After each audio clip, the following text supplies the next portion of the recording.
नमस्कार। तो 4 जनवरी से हमारा जो बैच स्टार्ट हो रहा है उसका व्हाट्सएप ग्रुप बन चुका है।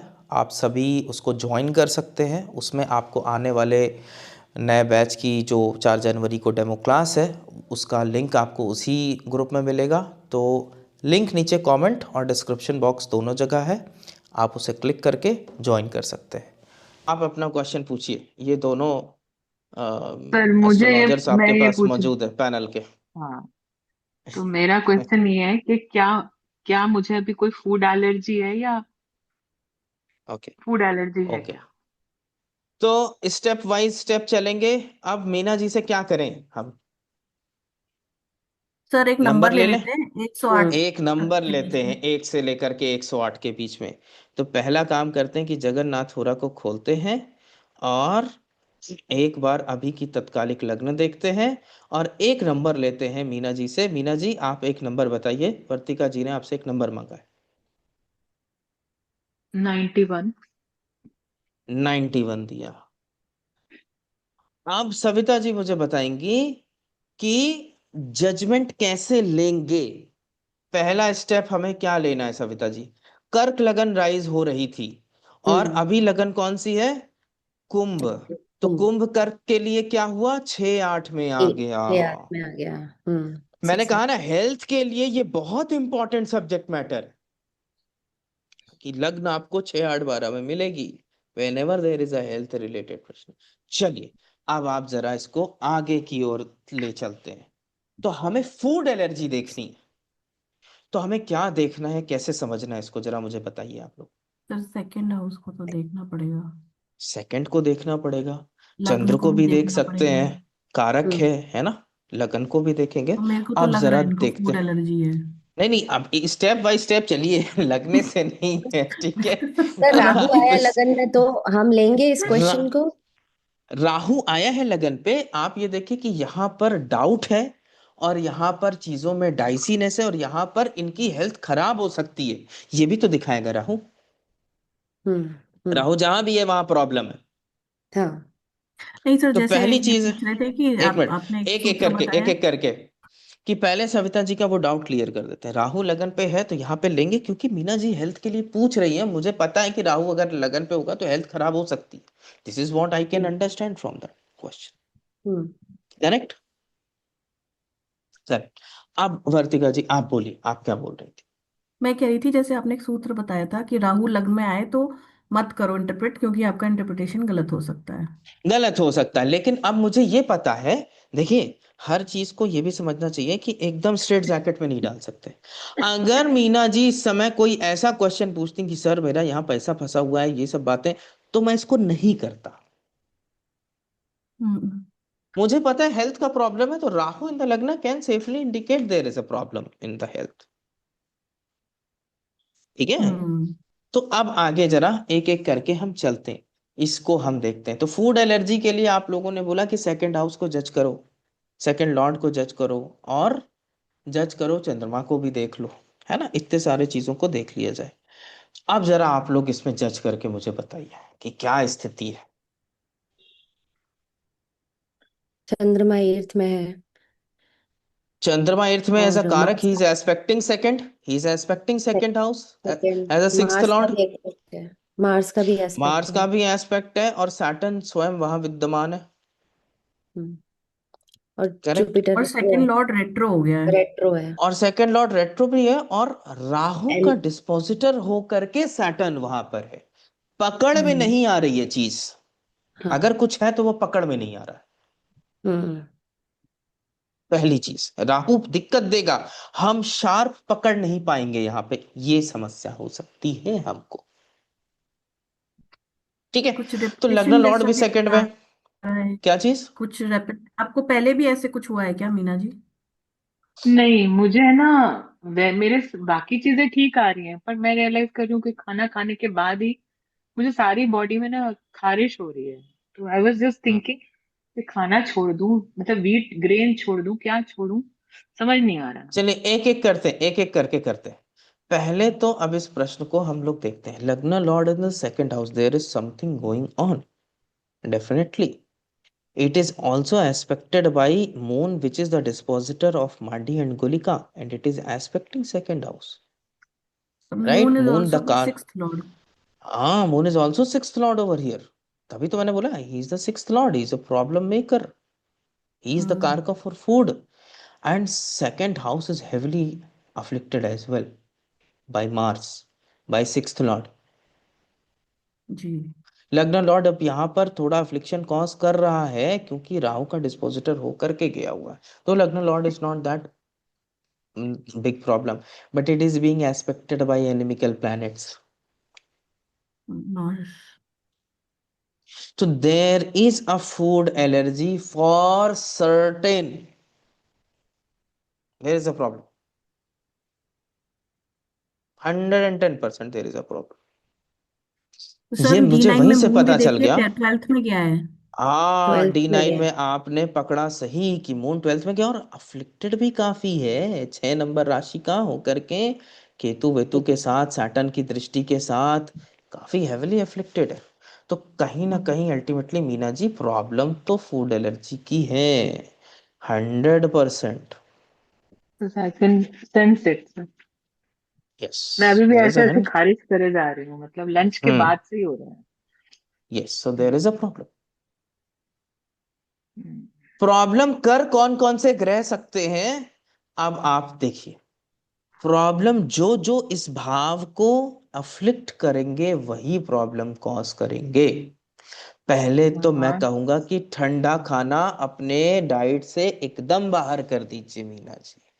डोंट ईट एनीथिंग कोल्ड, और बहुत ज्यादा मिर्च मसाले को बाहर करिए, ये भी नुकसान करेगा मार्स. करेक्ट. और आपको बेसन की चीज भी एलर्जी कर देगी. Exactly. Anything related to besan will cause you problem. Because sir Jupiter. No, besan is हाँ. actually Mars. Okay, actually Mars. हाँ, अच्छा. आपने बताया था एक बार. बेसन इज एक्चुअली मार्स. सो बेसन को कट डाउन करने की देखिए कि बेसन के साथ क्या हो रहा है. और ऑयली फूड्स या fried foods, because Saturn moon का वो है, ये फ्राइड फूड्स भी बनाता है. तो फ्राइड फूड्स को, या जो quickly fry fast food type के अगर कोई आइटम आपने खाए तो उसको आप कट डाउन कर सकती हैं. ये सब चीजें आप करके देखिए. That is what we can interpret. Sir अभी एक वेडिंग में गई थी, वो डेस्टिनेशन वेडिंग था 4 दिन का घर का. तो वहीं ये मुझे एलर्जी है ना, मतलब कुछ हुआ है कि खाना खाने के बाद से ही हो रहा है. वो फास्ट फूड वही जरूर सब रहे है. होंगे because all these things are yes. There present, है फास्ट ना. Food sir. हरी मिर्चें बहुत, और लाल मिर्च भी था, बेसन भी था. तो यस, ये सब चीजें सो हैं. All these things will cause problems. Hmm. और ये बार बार हो रहा है. जुपिटर रेट्रो है, मतलब एवरी हाँ, जुपिटर टाइम रेट्रोग्रेड है. You yes, you have this problem. Jupiter retrograde yes. ये यस दिखा रहा सर. है कि ये प्रॉब्लम है. तो हम्म. समझ में आया हम कैसे इसको अप्रोच किए. जी. प्रश्न सीरियसली अभी जैसे लगा हो ये तो हमने कभी जो ये गलत नहीं बनाया होगा. है हम्म. 108 वाला चार्ट, तो इसमें हम यस, डिग्री का इस्तेमाल नहीं करेंगे, ऐसे ही करेंगे देखेंगे. करेंगे करेंगे. लेकिन अब इस क्वेश्चन में फूड एलर्जी के लिए मैं डिग्री क्या चीज के लिए, मुझे कोई योग थोड़ी देखना है इसके अंदर. अच्छा. कोई ओके. चीज थोड़ी पूछ रही है मेरे से, कोई टाइमिंग ऑफ इवेंट वगैरह. मैं तो बस अफ्लिक्शन देख के, मुझे मुझे कोई चीज ठीक है. योग थोड़ी देखनी है. मैं किस हम्म. चीज को टाइम करूं इसमें. करेक्ट. मीना जी का एक और ठीक है. क्वेश्चन था जो मैंने वो उनको बोला था 2 महीने लगेंगे गोल्ड मिलने में. मैं भी पूछने वाली. नहीं, वो आप लोगों ने किया है उसको आप फॉलो करिए. यू जस्ट कीप ऑन इसीलिए मैं फॉलोइंग. बार बार पूछती हूँ मिला क्या. अभी ठीक तक है, नहीं. तो कीप ऑन फॉलोइंग. अब हमारी एक क्लास प्रश्न की और होगी, उसमें मैं रैप अप कर दूंगा बची हुई चीजें. और एक क्लास मैं जेमस्टोन्स की लूंगा कि जेमस्टोन्स कैसे रिकमेंड किए जाते हैं. ठीक है. अगर आप डेडिकेटेड होके प्रश्न इतना कर लेंगे तो मैं आपको गारंटी दे रहा हूँ, आप अपनी चीजें को तो दूसरों की कर पाए ना कर पाए, अपने एक दूसरे की चीजें तो आप कर ही लेंगे. नहीं कर रही हूँ प्रश्न बहुत बस। मेहनत मांगता है और डिलीजेंस मांगता है प्रश्न। आपने देखा होगा इंट्रिकेसीज होती हैं प्रश्न कि कई बार ऐसे बहुत डायरेक्टली नहीं होता।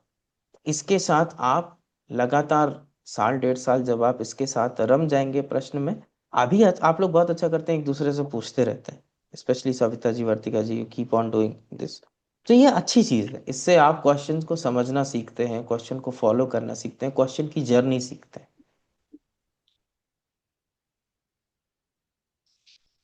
ठीक है। सर, ये तो ये क्लास कीप शुरू डूइंग होने इट। से पहले, जैसे हमेशा की हम्म तरह मैं प्रश्न बनाती हूँ क्लास शुरू हम्म होने से पहले, ऐसे हम्म ही मुझे अच्छा लगता है हम्म बनाना। तो मैंने हम्म। बनाया और मैंने सविता जी को भेज दिया कि देखो आज क्लास में क्या क्या क्या चीजें डिस्कस हो सकती हैं। तो तो आप बताइए थोड़ा क्या पढ़ क्या के चीज है। बताएंगी व्हाट्सएप पे? पढ़िए सविता जी, प्लीज पढ़िए, बहुत इंटरेस्टिंग होगा ये। है।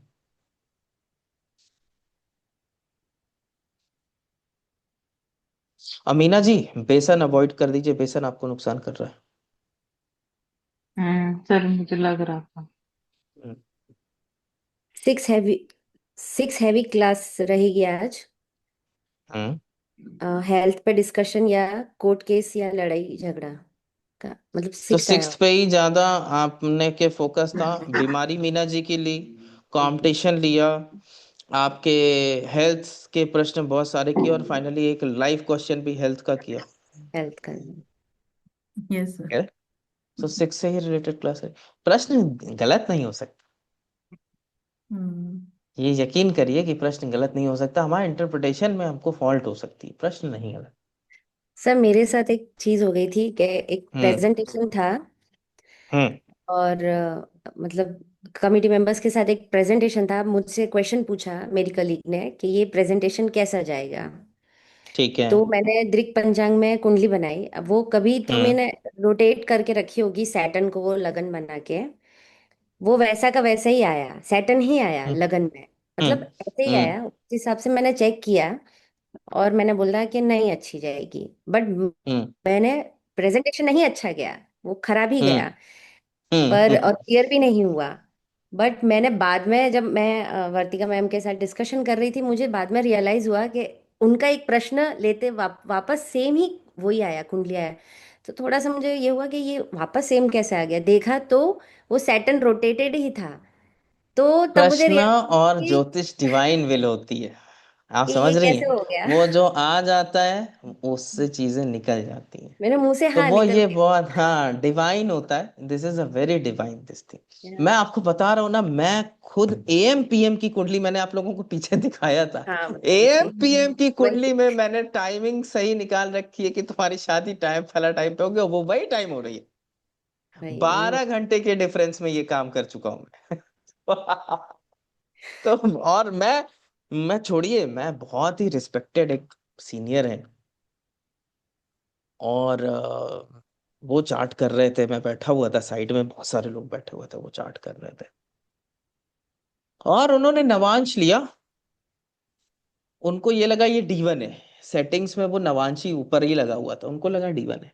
उन्होंने इंटरप्रेट किया, उन्होंने इतनी सटीक बात इंटरप्रेट, वैसे भी आप जानते हैं D9 तो बहुत ही सटीक इंटरप्रिटेशंस देता है।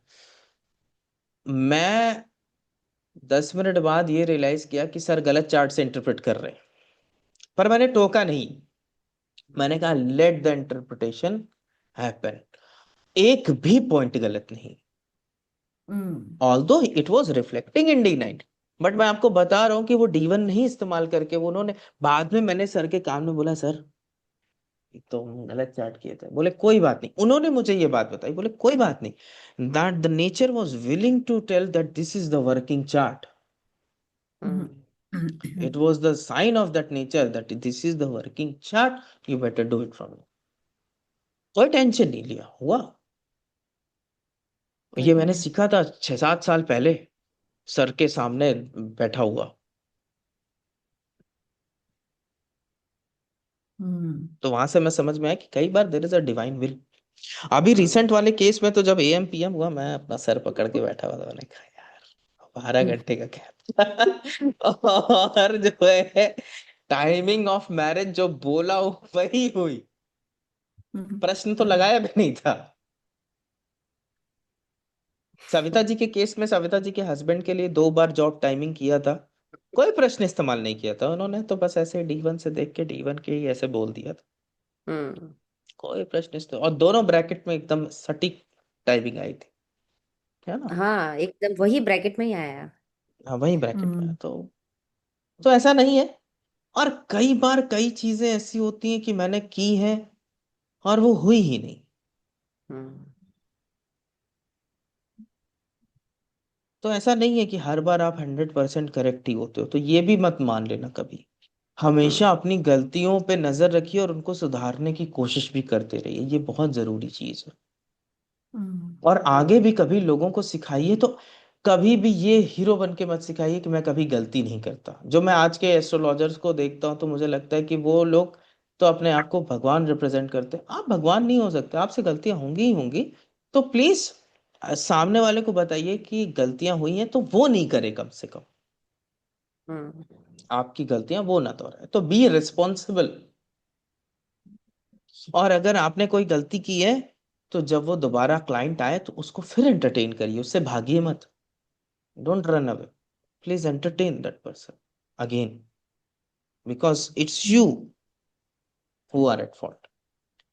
So be morally responsible.